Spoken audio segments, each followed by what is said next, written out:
Basic English Grammar, Lesson 3. Topic: The simple past tense. Part 1. Recognizing and understanding the simple past tense. Watch and listen. I want something to eat. Maybe candy. I'll just take one piece.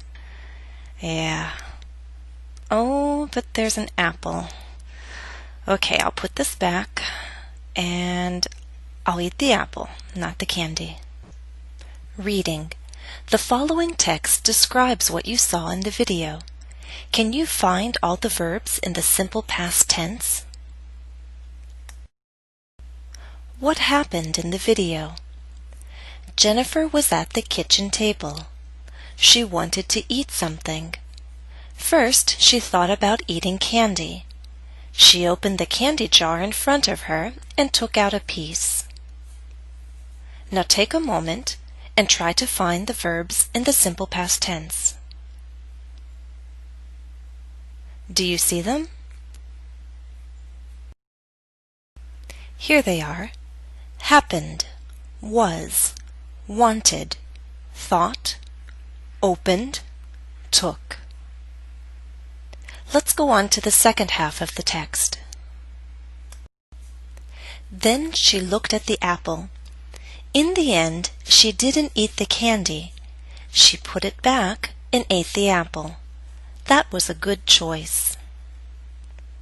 As before, I want you to find the verbs in the simple past tense. Do you see them? Let me show you. The verbs in the simple past are looked, didn't eat, put, ate, was.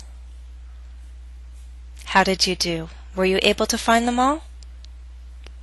Don't worry if you found the first exercise a little difficult. I'm going to show you all the forms that the simple past tense can use. Then in the future, it will be easier for you to recognize it. So now we'll turn our attention to the forms and meanings of the simple past tense. We'll look at the verb to be, regular verbs, and irregular verbs. In the simple past tense, the verb to be has two forms, was and were. Was is used with singular nouns, uncountable nouns, and the pronouns I, she, he, and it. Examples: I was hungry. She was in the kitchen. There was candy in the jar. Candy is an example of an uncountable noun. The apple was a good choice. This is an example of a singular noun. Were is used with plural nouns, compound subjects, and the pronouns you, we, and they. Examples: you were hungry. The apple and candy were on the table. Apple and candy being a compound subject. There were many pieces of candy in the jar. Pieces is an example of a plural noun. We often use the verb to be in the simple past tense to tell about a past event, state, or condition. Examples: Jennifer was at the kitchen table. She was hungry. All of this happened in the past. All of this was true in the past. I'm telling you about my location and how I was feeling.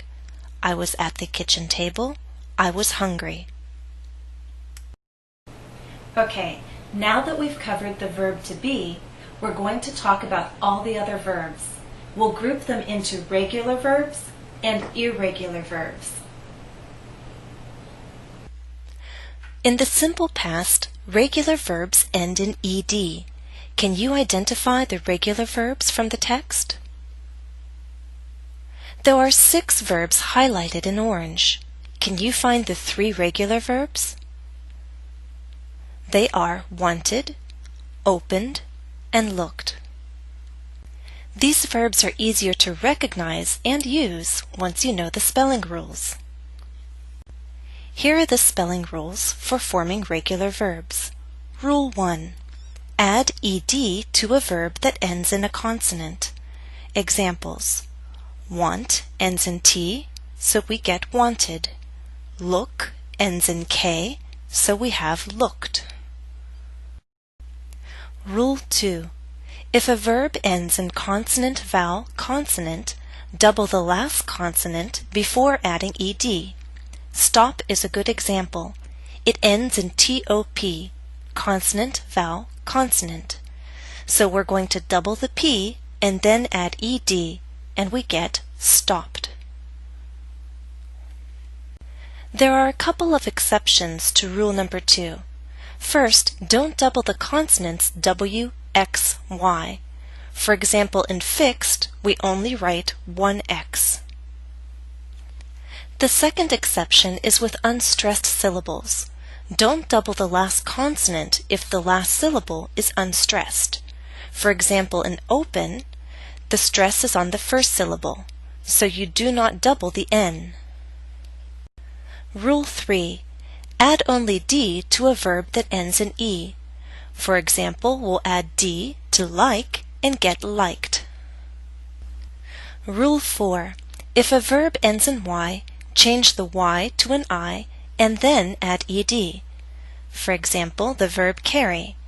Before we add ed, we change the Y to an I and then we get carried. There's one exception to Rule 3. That's when there's a vowel before Y.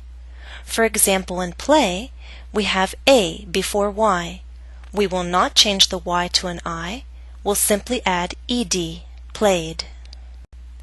Now look at the irregular verbs from the text. Can you identify the infinitive for each verb? Example. Jennifer was at the kitchen table. What's the infinitive? To be. Now it's your turn. Number 1. She thought about eating candy.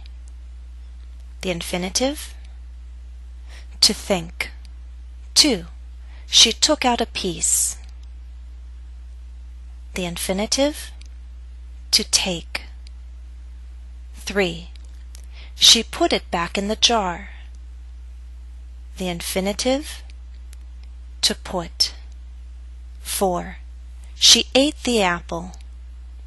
What's the infinitive? To eat.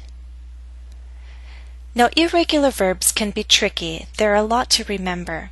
Most grammar books have a list of irregular verbs in the back. You can also look online. Just do a search using the keywords irregular verbs in English. End of part 1. Please go on to the next part of this lesson.